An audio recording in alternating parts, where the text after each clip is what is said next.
Hola a todos y a todas. En este capítulo de hoy vamos a ver el tensor de inercia. Pero antes de empezar, os recomiendo que veáis los capítulos anteriores a este de la lista de reproducción del sólido rígido. El motivo principal es porque a lo largo de la deducción del tensor de inercia, pues van a aparecer una serie de expresiones matemáticas, de formulillas, que me van a servir para poder simplificar todo el carro de ecuaciones que se van a formar. Y que si no habéis visto los capítulos anteriores donde las deduzco, pues os va a parecer que hago una serie de cambios entre expresiones de forma muy arbitraria. Así que para que no suceda este problema, pues si veis los capítulos anteriores, pues mejor que mejor. También os podréis estar preguntando que por qué llamo a este capítulo el tensor de inercia en vez del momento de inercia. Bueno, pues la respuesta es porque el tensor de inercia de lo que está formado es de todos los momentos de inercias que puede tener un sólido. En concreto, pues cuando se ve el tema del sólido rígido la primera vez, que es en primero de carrera, pues sucede la peculiaridad de siempre, que es que se habla de un tema en física cuando no se han visto las matemáticas para poder abordarlo de forma suficiente. Entonces se da la situación en la que pues este tema es de los más odiados por el alumnado y la gente pues se aprende de memoria las cosas sin en realidad entenderlas. Entonces, bueno, vamos a intentar solucionarlo aquí, pero bueno, no os asustéis pese a que ponga tensor, porque ni vamos a hablar de tensores ni nada, sino que simplemente cada sólido, cada objeto en 3 dimensiones, pues tiene asociados una serie de números que son un análogo de la masa según en los ejes en los que puede este sólido rotar y que simplemente es la oposición al giro, a la rotación de este sólido. Entonces, pues como un sólido puede rotar en varios ejes, pues tiene varios números según lo dificultoso que le sea al sólido rotar en ese eje. Pues esa colección de números formarán una matriz que en concreto pues es el tensor de inercia. Pero bueno, tranquilos porque vamos a ir viendo cómo obtener cada numerito de esa matriz. Así que para comenzar pues vamos a hacer un repaso de cosas que hemos visto en capítulos anteriores, en concreto en el capítulo de energía de un sólido rígido, que es donde deduje una expresión para el momento de inercia.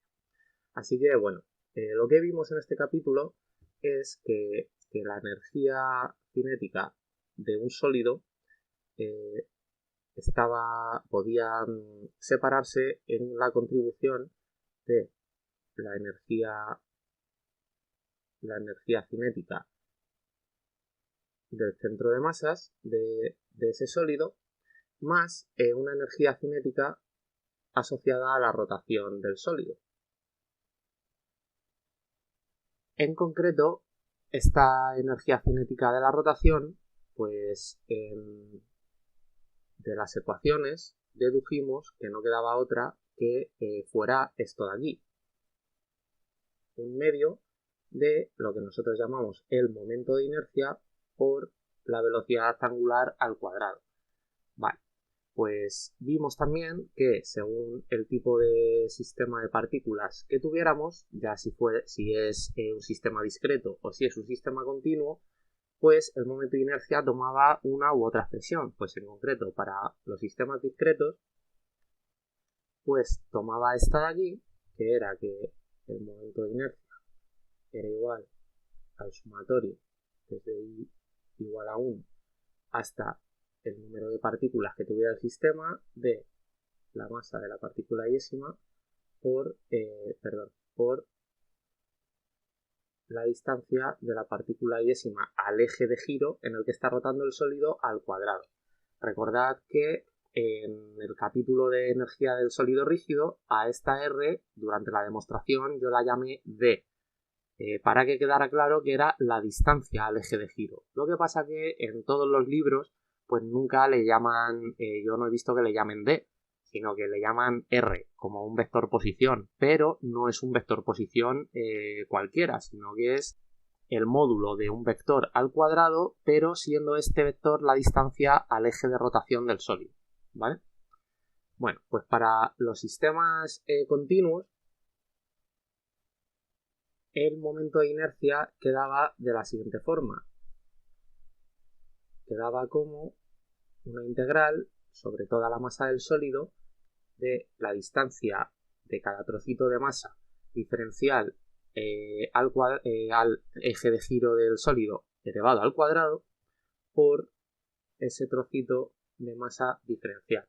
Entonces aquí había una expresión análoga sustituyendo el diferencial de masa por la función densidad por un diferencial de volumen, y entonces lo que nos quedaba es una integral de volumen de la función densidad, que puede depender del vector posición, ¿de acuerdo? Lo que pasa es que generalmente, para hacerlo fácil, pues esta función densidad es una constante por la distancia de cada trocito de masa al eje de giro elevado al cuadrado por un diferencial de volumen. Entonces esta integral de volumen, pues ya vimos en el primer capítulo que se transformaba en una triple integral y tal cual, que pues era cuestión simplemente de resolverla.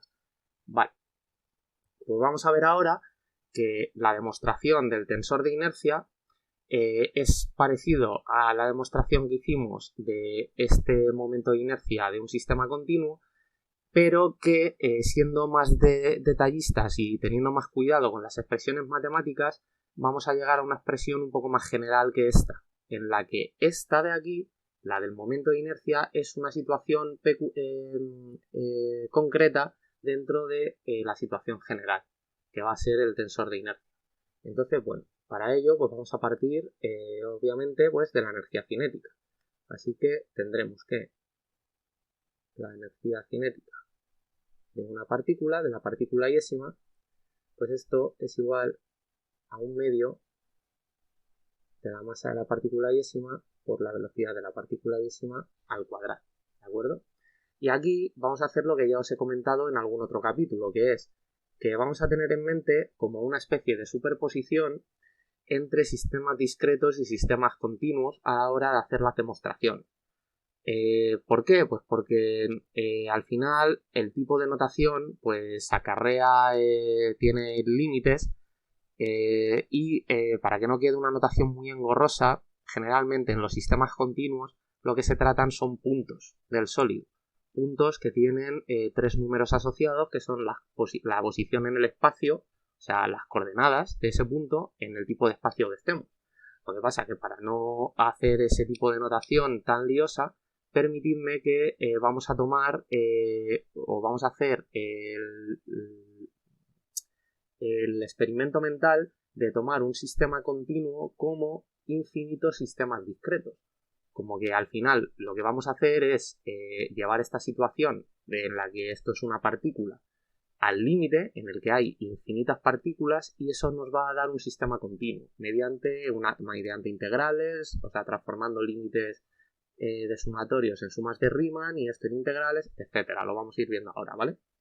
Entonces, el siguiente paso que vamos a hacer es que si lo que cogemos es un diferencial de masa, o sea, una masa muy pequeña, pues esta ecuación queda de la siguiente forma. Dejadme que escriba primero el lado derecho del igual, que esto va a ser 1/2 de un diferencial de masa iésima por la velocidad iésima al cuadrado. Entonces, este diferencial de masa llevará asociado una energía cinética también muy pequeñita, pero no podremos ponerla como un diferencial de energía cinética, o sea, no vamos a poder ponerla así, como diferencial de energía cinética sub I. ¿Por qué? Porque los diferenciales de energía cinética están asociados a variaciones en la velocidad, y estos diferenciales de energía cinética lo que acarrean son un trabajo, ¿de acuerdo? Entonces, como aquí no está habiendo trabajo, porque la velocidad es la misma, sino que lo que decimos es que un trocito muy pequeño de masa tendrá una energía cinética muy pequeñita también, pues esta D vamos a escribirla como un delta, diciendo que esto lo que es una energía cinética elemental asociada a este trocito de masa infinitesimal, ¿vale? Vale. Entonces, lo que vamos a hacer en el siguiente paso, pues es un sumatorio a ambos lados del igual para contar todas las partículas del sólido. Entonces, sumatorio desde i igual a 1 hasta n de las energías cinéticas elementales de cada partícula. Esto será igual al sumatorio desde i igual a 1 hasta n de un medio por diferencial de la masa sub i por v sub i al cuadrado. Vale. Pues lo que os decía, como en el fondo un sistema continuo son infinitos sistemas discretos, pues lo que tendremos que hacer es llevar esta situación al límite. Es decir, que cada trocito de masa lo que tiende es a cero y entonces las divisiones de estos trocitos de masa en los que estamos dividiendo el sólido, pues serán infinitos, ¿de acuerdo? Por lo tanto, lo que vamos a hacer es el límite, y ahora al hacer el límite, pues ya los diferenciales y este delta, pues lo que se transforman son en incrementos.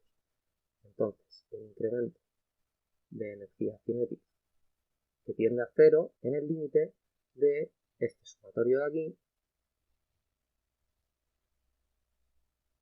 pero que he dicho que este delta ahora pues se transforma en un incremento. Vale. Y lo mismo al otro lado del igual. Tenemos que hacer el límite cuando un incremento de masa iésima tiende a cero de un medio de incremento de masa por la velocidad iésima al cuadrado. Y me he dejado el sumatorio. Vale. Lo ponemos en un momentito. Desde i igual a 1 hasta n. Entonces aquí lo que os decía, pues es eso, que llevando esta situación al límite, el número de partículas aumenta a infinito. Entonces esta n y esta n, pues tendrán que ser, pues eso, infinito. Vale. Pues ahora lo que tenemos a ambos lados del igual son sumas de Riemann, ¿vale? Entonces las sumas de Riemann lo que son, o lo que podemos ponerlas, es como una integral. Así que es lo que vamos a hacer. El lado izquierdo del igual se transforma en una integral sobre toda la energía cinética de una energía cinética elemental, donde ya hemos quitado el subíndice i porque lo hemos transformado la suma de Riemann en una integral. Vale. Y el lado derecho del igual, pues también se transforma en una integral, lo que pasa que de momento permitidme que lo deje con el sumatorio porque vamos a hacer una... De hecho, esto voy a dejarlo aquí igual, porque necesito dejarlo en forma de suma de Riemann para que se vea mejor lo que voy a hacer a continuación, ¿de acuerdo? Entonces, lo que voy a hacer es coger esta velocidad, ¿vale? Que está elevada al cuadrado, que no es más que coger la velocidad, el vector velocidad de la partícula iésima y descomponerlo en la contribución del vector velocidad del centro de masas más el vector velocidad en el sistema centro de masas, que voy a simbolizarlo con un asterisco, ¿vale? Con una estrella. Entonces, bueno, esto como está elevado al cuadrado, pues lo que sabéis es que, pues, si está en esta forma, velocidad iésima al cuadrado, lo que esto es un producto escalar del vector velocidad iésima por sí mismo, y esto lo que será igual es a esto de aquí, al vector velocidad del centro de masa, más la velocidad en el centro de masa multiplicado escalarmente por sí mismo, o sea, por esto mismo, ¿vale? Entonces, en el siguiente paso, eso es lo que vamos a hacer. Vamos a decir que tenemos ya, o sea, esto de aquí ya se convierte en la energía cinética total. Pues en concreto voy a hacer un copy-paste de aquí para no escribir todo el rato el límite del sumatorio y tal, que será esto, y aquí pues vamos a poner esto, velocidad del centro de masas más la velocidad en el sistema centro de masas al cuadrado. Muy bien. Entonces ahora esto, vamos a expandir este cuadrado, que lo que es un producto vectorial de este paréntesis, o sea, un producto escalar de este paréntesis por sí mismo. Así que eso lo que nos va a dar son tres límites, aplicando pues que el límite es una operación lineal sobre la suma. Entonces vamos a tener esto de aquí. Voy a hacer copy-paste para ahorrar tiempo, que va a ser este límite de aquí por lo que sería el cuadrado del primero, o sea, velocidad del centro de masas al cuadrado, más este límite por el cuadrado del segundo, o sea, por velocidad de la partícula en el centro de masas al cuadrado, más el tercer límite que, a ver si me cabe, que no me va a caber, lo pongo por aquí debajo, que va a ser más el doble del primero por el segundo, o sea, más 2 veces la velocidad del centro de masas, producto escalar, la velocidad iésima en el centro de masas. Vale. Muy bien. Entonces, a ver, dejadme que borre esto de aquí un poco. Voy a borrar este paso de aquí para que me quepa esto. Y voy a traerme esto aquí a la izquierda. Vale, entonces nos ha quedado esto de aquí. Pues vamos a continuar. Tendremos la energía cinética y lo que vamos es a sacar en este primer término la velocidad del centro de masas al cuadrado fuera del sumatorio y fuera del límite. Fuera del sumatorio, porque no depende no tiene ningún subíndice i sobre el que sumar, y fuera del límite, pues porque la velocidad del centro de masa no depende de la masa, ni de los incrementos pequeñitos de masa ni nada, así que puede salir perfectamente fuera, y nos queda esto de aquí, la velocidad del centro de masas al cuadrado por este límite. Vale. En este segundo término, lo que vamos es a sustituir la velocidad iésima, o sea, esta velocidad de aquí, vamos a sustituirla por esta expresión, sabiendo que el vector velocidad de la partícula iésima puede ponerse como como el producto vectorial de la velocidad angular por el vector posición de la partícula iésima. Como estamos en el centro de masas, pues ponemos aquí centro de masas y como esto está elevado al cuadrado, pues lo mismo de antes. O sea, elevamos esto así al cuadrado sabiendo que hay que multiplicarlo escalarmente por sí mismo y esto de aquí igual, ¿vale? Entonces es lo que vamos a poner. Esto queda exactamente igual y vamos a poner esto de esta con el producto vectorial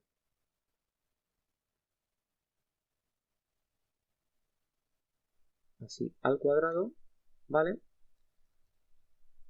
Y este tercer límite pues queda de la siguiente forma. Ponemos esto aquí y bueno, veis que este 1/2 con este 2 se cancela, ¿de acuerdo? Y que aquí igual podemos sacar fuera de tanto del sumatorio como del límite la velocidad del centro de masas. Por lo tanto, aquí lo que queda es la velocidad y es en el centro de masa y aquí fuera es la velocidad del centro de masa, vector de masa. Y que quede claro que esto de aquí, como es un vector, va multiplicado escalarmente a todo esto. ¿De acuerdo? Vale. Bueno, pues lo que vamos a ver es que esto de aquí, por eso quería dejar el límite y el sumatorio en forma así de suma de rima. Porque ahora vemos que esto lo que es una integral sobre toda la masa de 1/2 por un diferencial de masa. Aquí podemos sacar el 1/2 fuera de la integral y queda integral de diferencial de m sobre toda la masa, y esto lo que queda es un medio de la masa total. Por lo tanto, al multiplicar por esta velocidad del centro de masas al cuadrado, lo que queda es un medio de la masa total por la velocidad del centro de masas al cuadrado. Así que lo pongo. Este término de aquí, pues también vamos a poder transformarlo en una suma de Riemann. Simplemente cambiaremos el límite y el sumatorio por una integral, el incremento de la masa yésima por un diferencial de masa, y los índices y pues se irán, ¿de acuerdo? Pero en definitiva, esto de aquí, pues lo que queda es, ya voy a ponerlo aquí debajo, como la integral sobre toda la masa de un medio por esto de aquí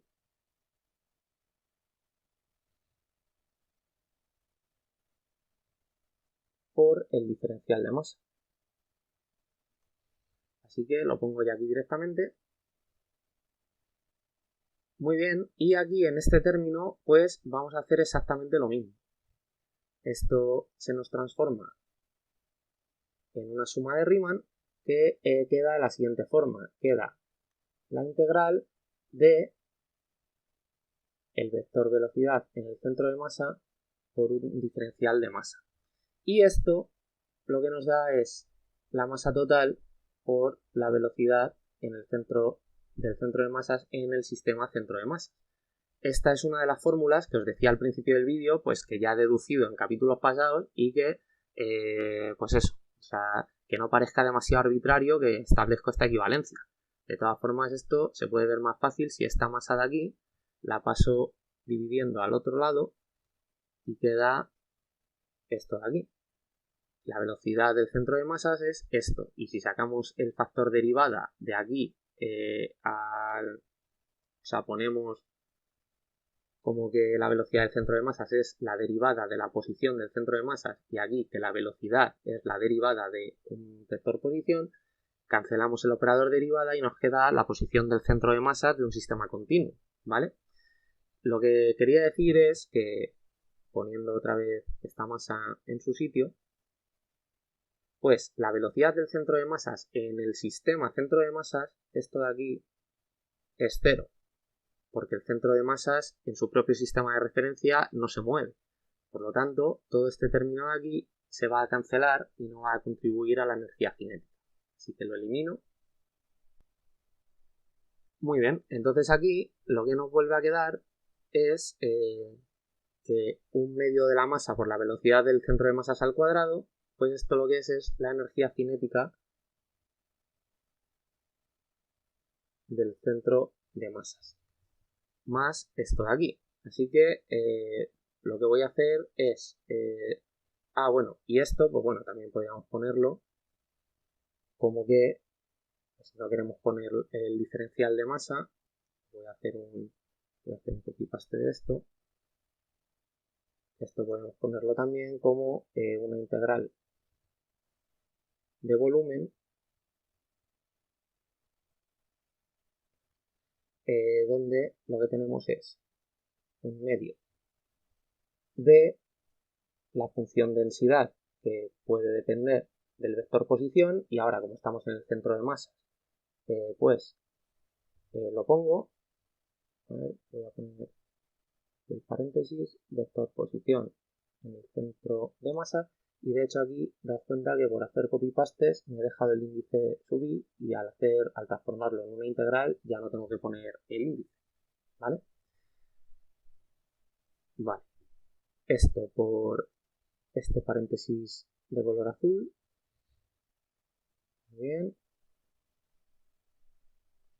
Y todo esto por un diferencial de volumen. Vale.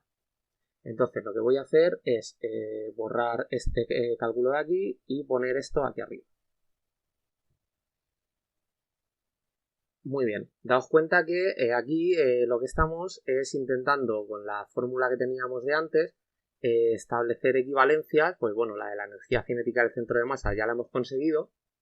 Y lo que tenemos es pues que la energía de la rotación está aquí en todo este término. Entonces ahora pues lo que tenemos que hacer es identificar pues dentro de aquí el 1 medio, que ya lo tenemos, y ver cómo podemos separar pues lo que es el tensor de inercia y la velocidad angular al cuadrado pues por aquí dentro, ¿vale? Entonces eso es lo que vamos a hacer en este cálculo siguiente. Lo que vamos a hacer es ver cómo podemos poner este producto vectorial. El producto vectorial de la velocidad angular por un vector posición en el sistema centro de masas. Vale. Entonces, esto de aquí podríamos ponerlo, pues bueno, de forma matemática como el sumatorio de I, J y K igual a 1 hasta 3 del tensor de Levi Civita por omega sub J R no, X, o sea, las coordenadas del vector, ¿de acuerdo? X, K en el centro de masa. Entonces, expandiendo este sumatorio y teniendo en cuenta las propiedades del tensor de Levi Civita, reproduce la fórmula del producto vectorial, ¿de acuerdo? Como yo me la sé de memoria y es muy fácil, para no poner ahora aquí todo el sumatorio, pues la voy a poner directamente. Este producto vectorial lo que es, voy a de hecho a separar un poquito el igual para el siguiente cálculo poder hacerlo. Esto lo que va a ser es una primera coordenada que va a constar de, a ver si me acuerdo, omega 2 x3 menos omega 3 x2, esto por el vector 1, vale, más la siguiente coordenada que es la 2, pues es omega 3 x, y de hecho estas x están en el sistema centro de masas, que no se me olvide, x3 x1 en el sistema centro de masas menos omega 1 x3 en el sistema centro de masas, y esto por E2, ¿vale? Más omega 1 x2 menos omega 2 x1. Esto por el vector unitario en la dirección 3. Vale, a ver que no me haya equivocado. Esta es la 1, 2, 3, 2, vale. Esta es la 2, 3, 1, 1, 3, vale. Y esta es la 3, 1, 2, 2, 1. Vale. Estupendo. Entonces ahora, esto, al elevarlo al cuadrado, lo que estaremos haciendo es el producto escalar de este vector consigo mismo. Al hacer el producto escalar de todo este carro por sí mismo, pues lo que sobreviven son cada una de las componentes en cada dirección del espacio al cuadrado, porque los productos escalares de estos vectores solo sobreviven los que son consigo mismo y dan 1, y los productos escalares cruzados dan 0, porque estos vectores en un espacio euclidio son ortogonales. Entonces, por la definición del producto escalar, pues si es producto escalar de dos vectores, módulo de uno por módulo del otro por el coseno del ángulo que forman, si el ángulo que forman son 90, pues coseno de 90 da 0, ¿vale? Así que al hacer el producto escalar se irán estos vectores y lo que quedará es cada coordenada elevada al cuadrado, ¿vale? Entonces, esta expresión, hacedme caso, y ahora lo voy a demostrar, que todo esto puede ponerse como el siguiente sumatorio. Como el sumatorio de I y J igual a 1 hasta 3 de 1 medio de omega, omega I xj, en este caso en el centro de masas, menos x, perdón, menos omega j x, y esto elevado al cuadrado.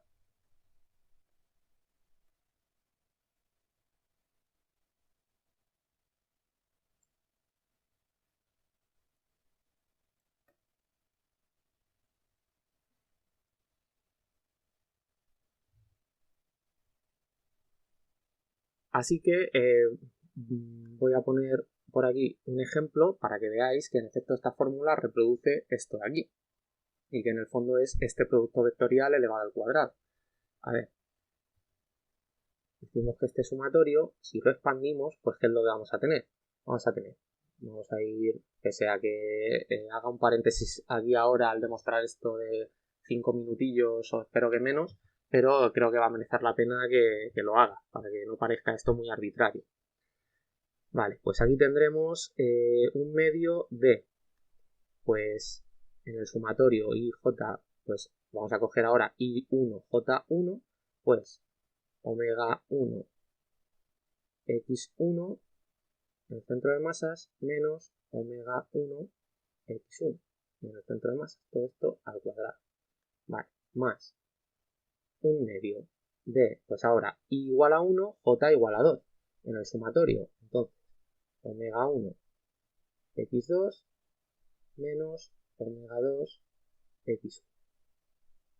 Vale, el siguiente término va a ser un medio de, pues ahora I igual a 1, J igual a 3, pues omega 1 x3 menos omega 3 x. Todo esto al cuadrado. Vale. Más, voy a ponerlo por aquí de abajo para que se vea bien, un medio de, pues ahora pasamos, ya hemos cubierto la I hasta la J hasta el 3, pues ahora pasamos la I al 2. Por lo tanto, I igual a 2, J igual a 1. Así que omega 2 x1 menos omega 1 x al cuadrado. Vale. Ahora, I igual a 2, J igual a 2. Por lo tanto, omega 2 x2 menos omega 2 x2 al cuadrado. Más. Ahora, I igual a 2, J igual a 3. Por lo tanto, omega 2 x3 menos omega 3 x al cuadrado. Vale, y ahora vamos con el último. Ahora hemos cubierto con I igual a 2 la J hasta 3, pues ahora pasamos el I al 3 y J a 1. Por lo tanto, 1 de omega 3 x1 menos omega 1 x3 al cuadrado más un medio. Ahora I igual a 3, J igual a 2. Omega 3 x2 menos omega 2 x3. Y esto al cuadrado más un medio. Y ahora ya el último, I igual a 3, J igual a 3. Tanto 3 x3 menos omega 3 x al cuadrado. Vale, ya los tenemos. Pues ahora veis que este primero estamos restando lo mismo, omega 1 x1 menos omega 1 x1, este va a 0. Aquí con los índices igual a 2, ambos también. Omega 2 x2 menos omega 2 x2, este va a 0. Y aquí este tercero también. Vale. De hecho, voy a borrarlos. Vale. Y así ya me quedo con este espacio libre. Muy bien. Entonces, a ver. ¿Cuál es el primero que aparece aquí? El de los índices 2, 3. Vale. Vemos que es este de aquí, solo que tiene el factor 1 medio. Pues lo que nos vamos a ir es al otro paréntesis que tiene los índices 2 y 3, en concreto es este, y lo que vemos es que si el menos estuviera en este término en vez de en este, sería este de aquí y este igual. Pero lo que observamos es que si cogemos este cuadrado de aquí y lo ponemos de esta siguiente forma, lo elevamos así y sacamos un menos de factor común, pues al sacar un menos de factor común, este de aquí queda con signo negativo y este de aquí con signo más. O sea que se dan la vuelta y queda exactamente igual que este de aquí, ¿vale? O sea, esto lo veis. A ver, si yo saco aquí un signo menos,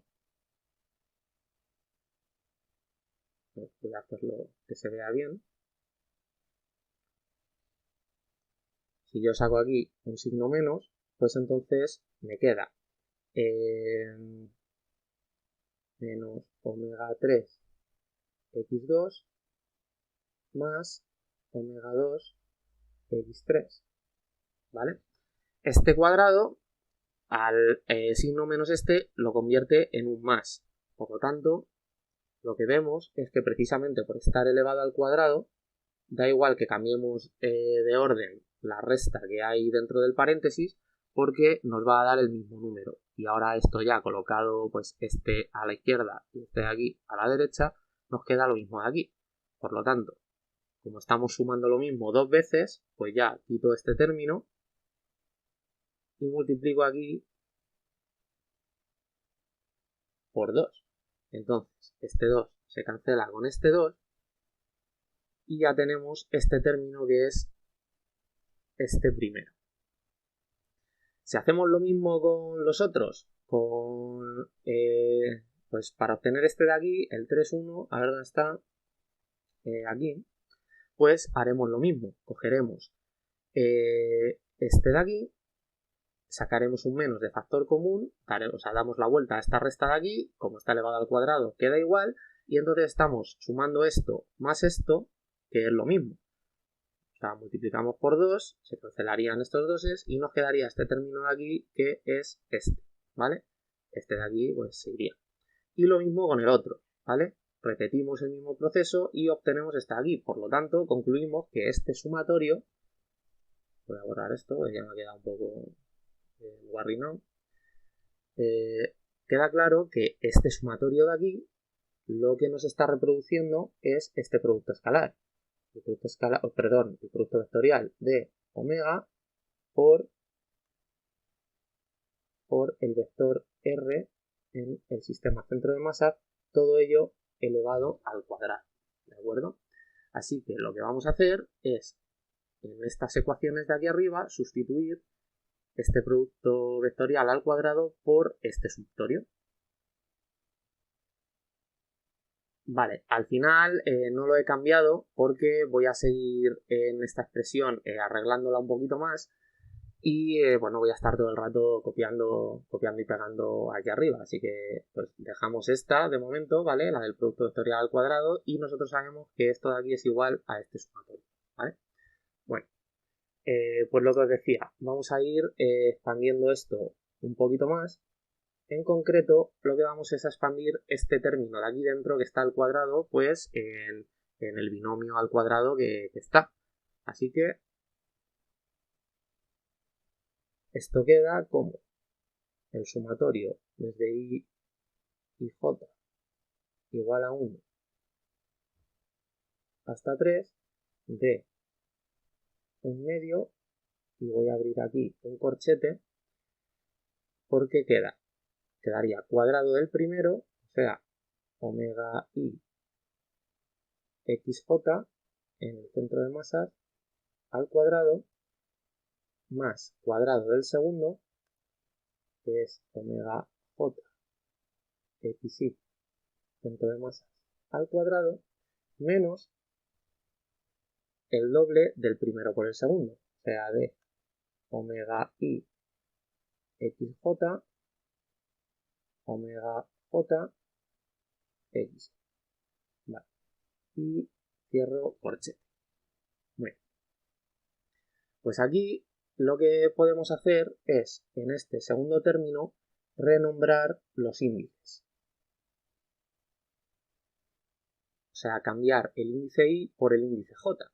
Porque como aquí hay un sumatorio que está afectando a toda esta suma, pues dentro de cada término, o sea, dentro de este, o dentro de este, o dentro de este, nosotros podremos intercambiar los índices I y J sin ningún problema, ¿de acuerdo? Porque al final el sumatorio, pues tanto el índice I como el J van desde 1 hasta 3 ambos. Otra cosa distinta sería si, por ejemplo, el índice I no pudiera ser igual que el J, o uno fuera desde 1 y otro desde otro, ambos hasta 3. Entonces, eso pues habría que verlo, pero con estas condiciones del sumatorio, hacedme caso que esto se puede hacer. Y de hecho, si cada uno de estos términos, tanto este como este, los expandís de 1 a 3, pues tendríamos el omega 1 x1, luego omega 1 x2, omega 3 x3, así luego volviendo a cambiar el i por todos. Y si hiciéramos lo mismo en este, veríamos que podemos identificar término a término en ambas sumas que uno es igual a otro, o sea, una biyección entre ambos. Por lo tanto, hacedme caso que esto, no lo voy a demostrar ahora, pero es una regla que se puede hacer, para cambiar los índices. Entonces, teníamos, aquí primero teníamos el j, pues lo cambiamos por una i, y aquí segundo por una j. Vale. Entonces, ¿qué ocurre? Que ahora vemos que este término es igual a este. Por lo tanto, pues si tenemos este término dos veces, pues borramos uno de los dos, por ejemplo este de aquí, ya borro este de aquí abajo, y tenemos este término repetido, ¿vale? Aquí ahora, pues este 2 y este 2, pues podemos sacarlos de factor común, los quitamos de aquí, y entonces este 1 medio y este 2, pues ya se cancela. Y ya lo que nos queda es esto de aquí.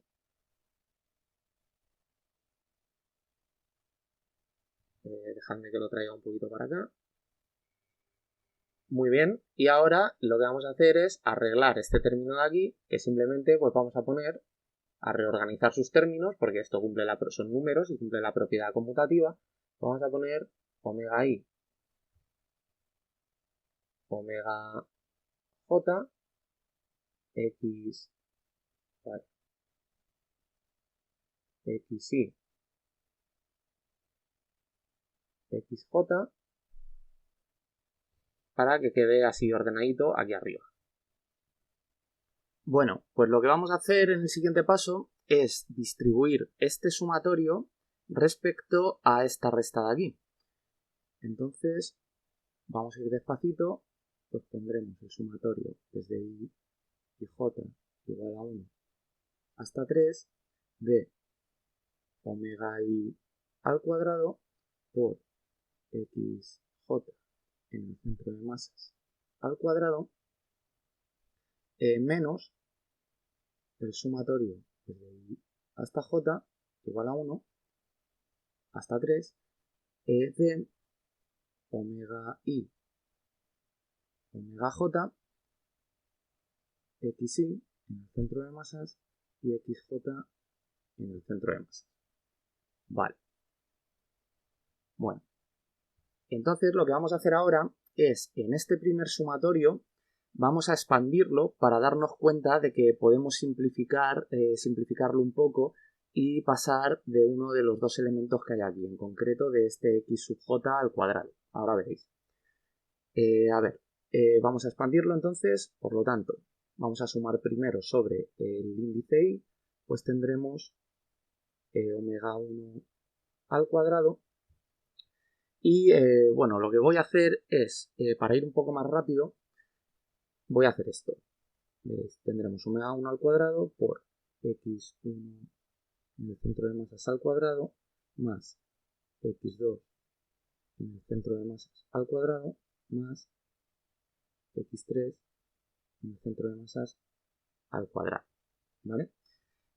Hacer esto es exactamente lo mismo que dejar el índice i fijo en el 1 primero y sumar sobre j y luego sacar factor común a ese omega con el primer subíndice, ¿de acuerdo? Simplemente he adelantado un paso pues para no extenderme demasiado. Entonces vamos a hacer exactamente lo mismo con el índice i igual a 2. Cuando tengamos el índice i igual a 2, pues sumaremos sobre j. Entonces volveremos a tener este mismo paréntesis. Voy a hacer un copy-paste, esto por aquí, más omega sub 3 al cuadrado por el mismo paréntesis. ¿Vale? Y ahora este término de aquí lo vamos a dejar exactamente igual. Vale. Lo siguiente que vamos a hacer es sacar, como vemos que este paréntesis es factor común a estos omegas, pues vamos a sacar el paréntesis de factor común y tendremos la suma de los omegas sub tal al cuadrado. Entonces va a quedar de la siguiente forma: omega 1 al cuadrado más omega 2 al cuadrado más omega 3 al cuadrado. Y pondremos este paréntesis de factor común. Pero daos cuenta que este paréntesis de aquí, ¿qué es lo que es? Si solo tenemos 3 dimensiones, que son las que hay en el espacio normal y corriente, y el sólido rígido no se extiende a más, pues si os dais cuenta, este paréntesis es el módulo al cuadrado de un vector posición en el centro de masas, claro. O sea que esto lo que es R en el centro de masas al cuadrado. Así que vamos a ponerlo. Y esto es lo que os decía, que al poner ahora aquí este R al cuadrado, el vector posición al cuadrado, el módulo, hemos logrado quitarnos el subíndice J que había allí en este sumatorio. Ahora veréis, porque igual este paréntesis de aquí, si os dais cuenta, es el sumatorio desde I igual a 1 hasta 3 de omega sub I al cuadrado, ¿vale? Entonces ya, como aquí nos hemos deshecho del subíndice J, pues en este sumatorio ya lo quitamos y solo dejamos el subíndice I. Entonces esto será igual al sumatorio. Bueno, y aquí me he dejado este término de aquí, que no se me olvide. Entonces ahora volvemos a un sumatorio desde I igual a 1 hasta 3 de omega sub I al cuadrado, el módulo del vector posición en el centro de masas al cuadrado, menos todo este carro de aquí. A ver, vamos a ver. Voy a ponerlo menos y hago copy paste de aquí. Vale. Pues lo que vamos a hacer en el paso siguiente es darnos cuenta de que omega sub I al cuadrado, pues lo que es omega sub I por omega sub I. Vale.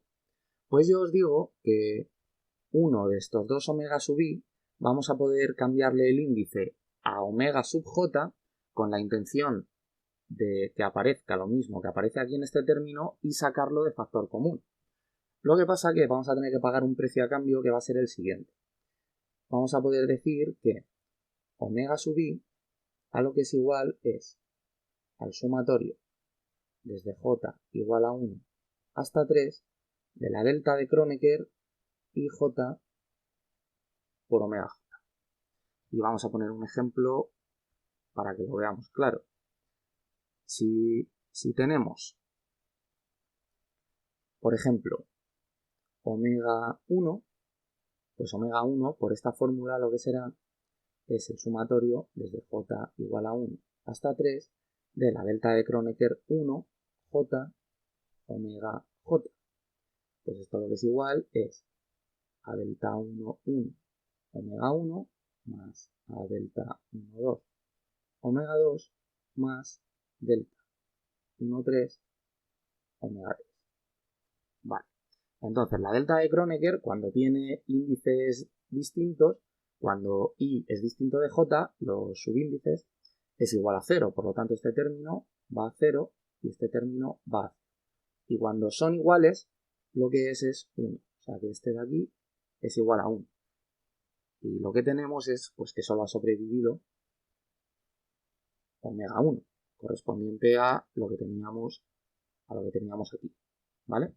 Por lo tanto, vamos a sustituir uno de estos omega sub I por este sumatorio, ¿vale? Lo que pasa que como aquí, en el sumatorio de aquí, nos habíamos deshecho de la J y el sumatorio para poder hacer este cambio es sobre una J, pues lo que haremos será volver a incluir en un sumatorio tanto la I como la J, porque ahora aparece la delta de Kronecker que tiene este subíndice. Entonces lo que va a quedar es el sumatorio desde I y J igual a 1 hasta 3 de omega sub i. Ahora sustituimos este otro omega sub i por la delta de Kronecker omega sub j, pero voy a poner primero el otro omega sub j y luego la delta de Kronecker. Y luego va el módulo del vector posición en el centro de masas al cuadrado menos esto otro de aquí, que a ver si me cabe. Bueno, voy a llevarlo mejor aquí abajo. Vale. Esto va restando aquí. Vale. Y ya lo único que nos queda es sacar factor común al sumatorio desde ij igual a 1 hasta 3 de omega sub i, omega sub j que aparece en los dos términos. ¿Vale? Entonces habremos llegado a una expresión que será el sumatorio desde ij igual a 1 hasta 3 omega sub i, omega sub j, paréntesis, y aquí lo que queda es la delta de Kronecker ij, vector posición en el centro de masas al cuadrado, menos xy, xj.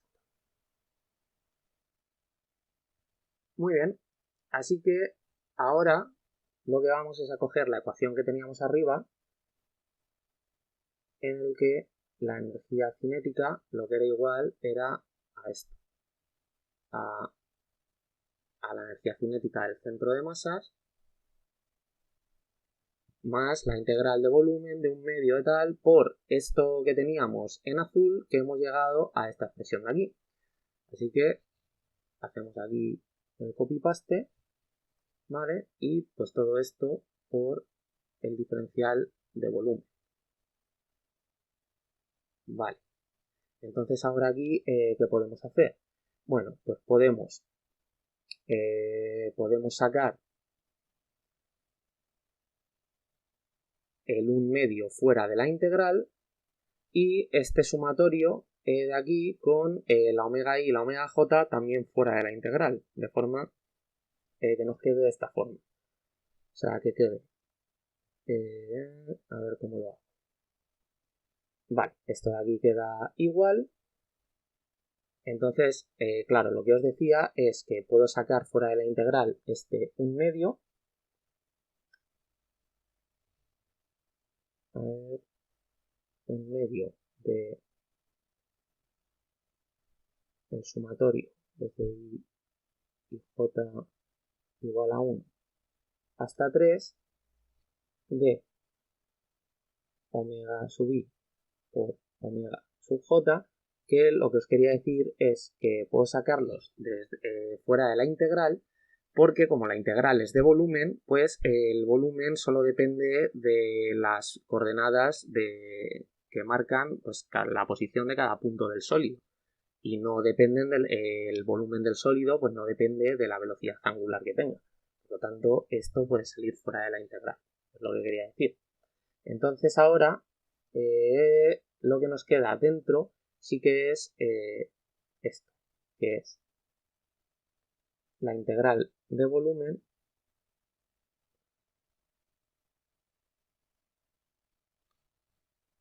de la función densidad, que depende de la posición, como estábamos en el centro de masas, pues ponemos en el centro de masas de esto de aquí.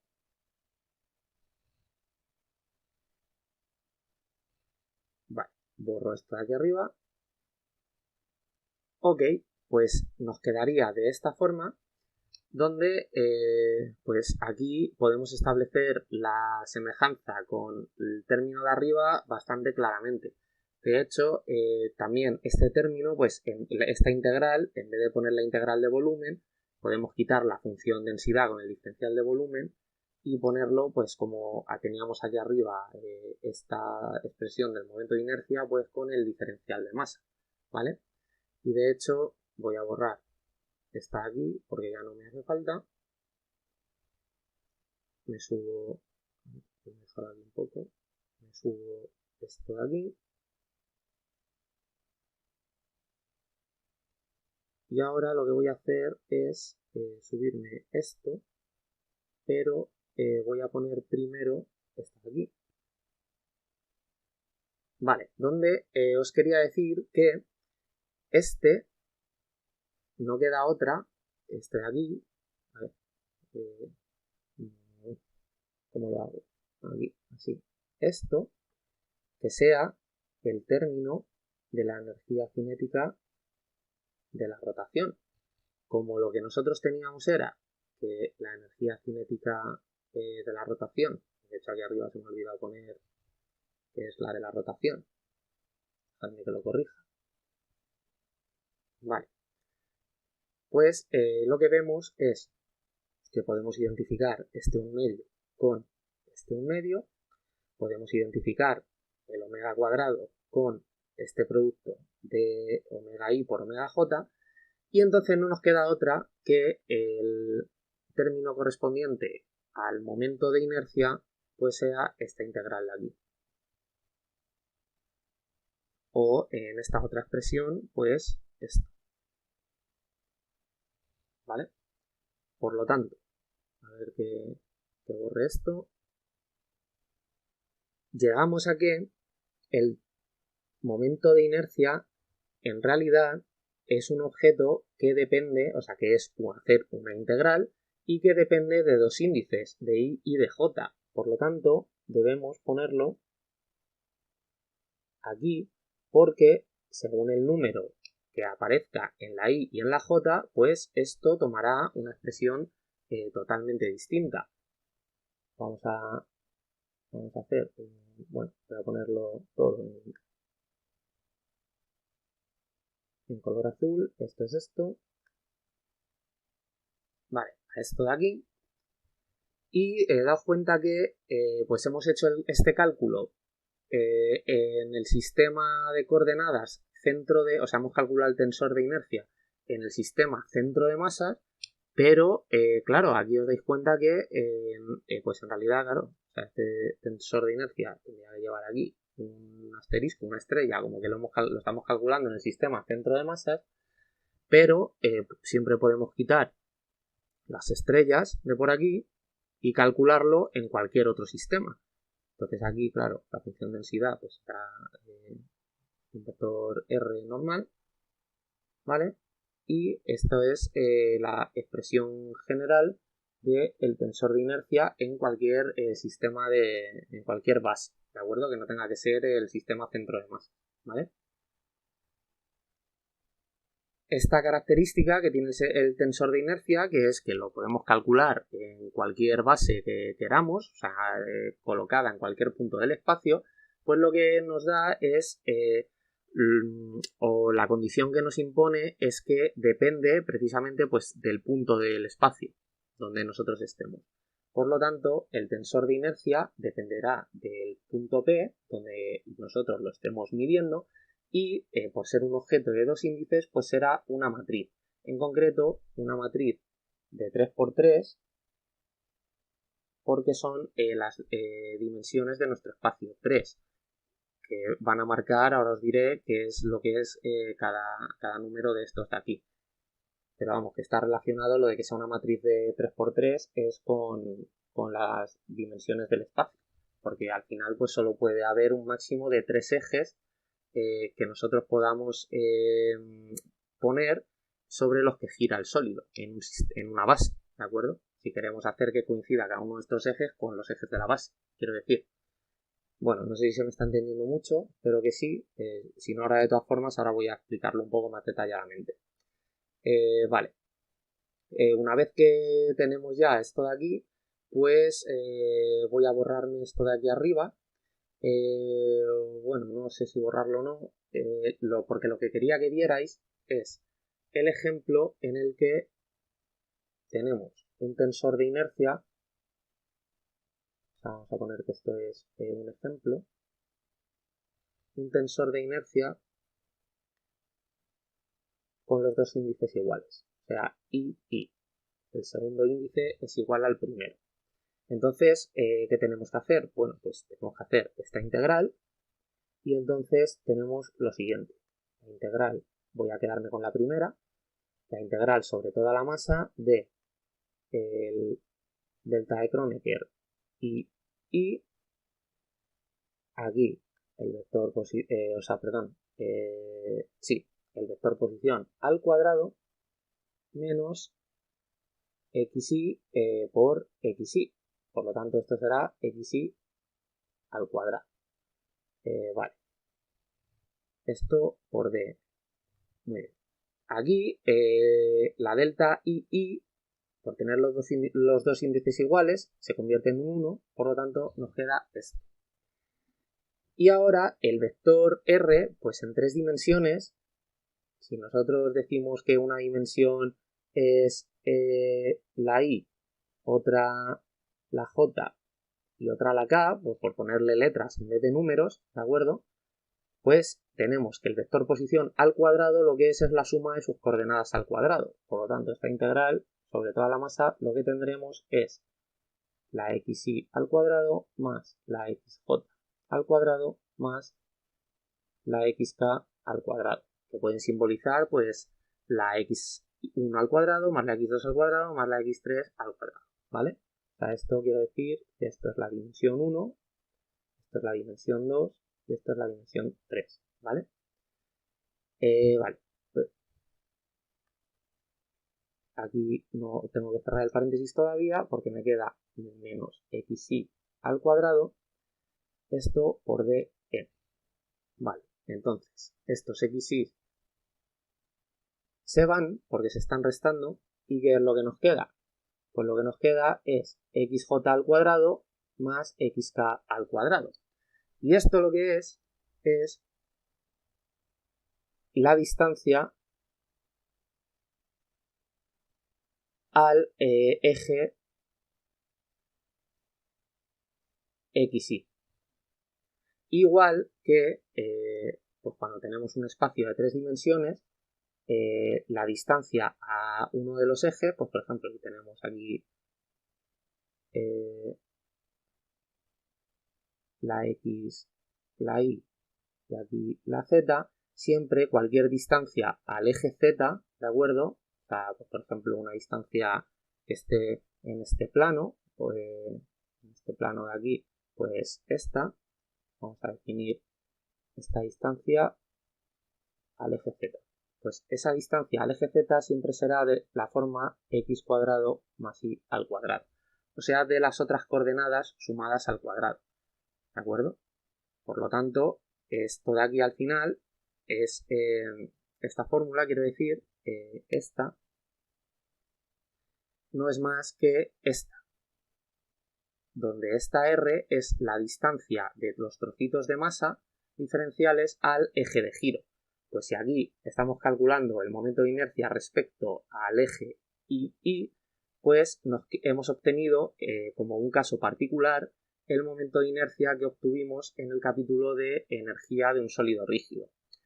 Esto, pues claro, que veáis que en realidad, según los índices que pongamos, resolver esta integral, bueno, habrá que hacer en concreto pues 9 integrales, donde cada uno de estos índices, pues que tiene los dos índices iguales, se podrá hacer de esta forma, este también, y los otros, pues ahora os pongo un ejemplo de cómo hacerlos.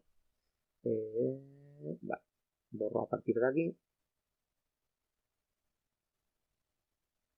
Aquí había borrado la delta de Kronecker, ¿vale? Y aquí va un XJ y aquí una J. Vale. Vale, entonces, si I es distinto de J, significa que la delta de Kronecker es 0. Por lo tanto, esta integral se convierte en la integral sobre toda la masa de menos xy xj por dm. Allí podemos cambiar el orden de xj por xy y esto lo que sería es el tensor ji. ¿Esto qué quiere decir? Pues que con la componente del tensor ij es igual a la ji, porque luego en la integral pues cambiar el orden de estas x pues tiene la propiedad conmutativa y da igual. Por lo tanto, este tensor, una de sus propiedades es que es simétrico. Y que sus elementos I, J, o sea, estos de aquí, los que no están en la diagonal principal, pues se calculan mediante este tipo de integral, donde habrá que sustituir, pues si ponemos, por ejemplo, el 1, 2, pues poner en la X un 1 y en aquí un 2, ¿de acuerdo? De todas formas, haré algún capítulo calculando momentos de un sólido en concreto para que todo esto se vea bien. Y bueno, parte de lo que os comentaba antes, de que el tensor depende del punto donde nosotros estemos o donde coloquemos nuestra base, pues esto implica que según qué punto hagamos esto, los números que representan los momentos de inercia de este tensor, pues variarán, ¿de acuerdo? Y según qué base escojamos también. Esto es pues lo que vimos en el capítulo pasado, de que según si escogemos una base formada por vectores, por ejes de inercia, pues entonces los términos de la diagonal principal son unos y el resto son 0, etcétera, etcétera. Todo esto que ya vimos en capítulos pasados. Y esto pues lo encontramos muy fácil. Diagonalizando la matriz, pues los vectores propios o autovectores de esta matriz serían los ejes principales de inercia y los autovalores de esa matriz diagonalizada pues serían los momentos principales de inercia, ¿vale? Serían los que quedarían en esta diagonal principal, siendo los otros 0. Vale, lo he puesto por aquí, debajo. No lo voy a hacer ahora, como digo, ya lo haré en algún capítulo posterior para no alargar ya este demasiado. Y lo último para comentar, pues es qué son los momentos principales de inercia, que serían la diagonal principal de esta matriz una vez la hemos diagonalizado, que serían el análogo de la masa, pero en los movimientos rotatorios. O sea, estos momentos de inercia, estos de aquí, los de la diagonal principal, en una base de vectores propios, pues son los momentos principales de inercia, que son los autovalores al diagonalizar la matriz, y nos estarían dando cuál es la oposición, la resistencia que ofrece el sólido a girar en el eje en el que le estamos haciendo girar.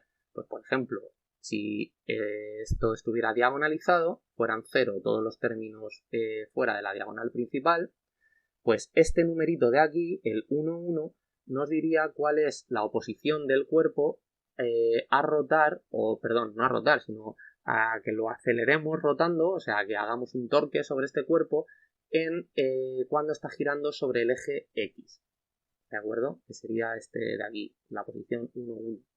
Si cogemos este de aquí, pues lo mismo, pero girando en el eje Z. Ya sabéis que, pues por ejemplo, un sólido, vamos a poner un disco, pues no es lo mismo que gire así, en este eje, que lo haga así, o sea, que haga una vuelta de esta forma, que estaría girando en un eje así, ¿de acuerdo?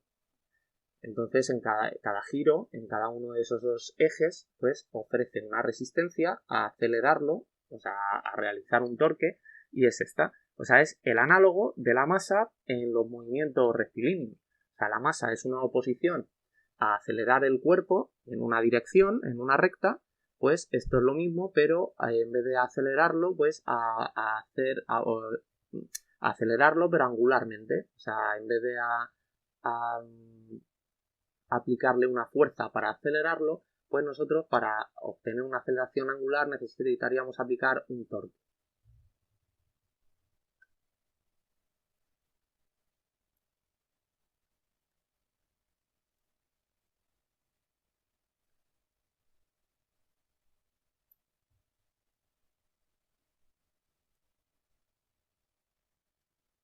Vale, de hecho he borrado esto de aquí arriba y voy a poner una tabla con lo que os digo, que es esta, que es comparar la dinámica traslacional con la dinámica rotacional. Pues veis que el momento lineal es la masa por la velocidad y en la dinámica rotacional, pues el momento angular es el momento de inercia asociado al giro en el eje que sea, que esté produciendo ese momento angular, por la velocidad angular. O sea, es la misma expresión, pero una lineal, otra angular. Momento lineal, momento angular, masa, momento de inercia, velocidad lineal, velocidad angular. Para la energía cinética, que a veces se pone como T, pues igual, 1/2 de la masa por la velocidad al cuadrado. Pues esta, la energía cinética rotacional, ya hemos visto que es 1/2 del tensor, o sea, del momento de inercia por la velocidad angular al cuadrado. Tiene la misma forma. Por lo tanto, el momento de inercia hace un análogo de la masa. Y luego en la fuerza es lo que os decía antes. La fuerza es la derivada del momento lineal respecto al tiempo y es la masa por la aceleración. Y en la dinámica rotacional es la derivada, en vez del momento lineal, del momento angular respecto al tiempo. Y esto lo que queda es el momento de inercia por la aceleración angular. Que esto solo ocurre si el tensor de inercia es constante. O sea, si estamos en una base en el que sea constante, si no, no, ¿de acuerdo? Porque puede no serlo. Al depender el tensor de inercia de un punto, pues si el sólido va moviéndose en el tiempo por determinados puntos, pues en cada punto puede que el tensor de inercia vaya cambiando. Puede que no, pero puede también que sí, ¿vale? Eso hay que tenerlo en cuenta. De hecho, aquí se me ha olvidado poner el vector a esta velocidad angular. Y nada, que sepáis que eso, que la derivada del momento lineal, pues si este momento de inercia es constante, pues entraría la derivada temporal allí a la velocidad angular, convirtiéndola en esto, en la aceleración angular, ¿vale? Si el tensor de inercia depende del tiempo, pues claro, ya aquí hay que aplicar la derivada del producto y ya el torque queda una expresión mucho más complicada que en este curso del momento no vamos a ver, ¿de acuerdo? Pero vamos, que sepáis que eso, que el momento de inercia o tensor de inercia, pues sirve para establecer estas relaciones entre la dinámica translacional y la rotacional. Y que luego aparte no deja de ser un objeto mucho más complejo que un simple número. En concreto, pues es una matriz que también es un tensor.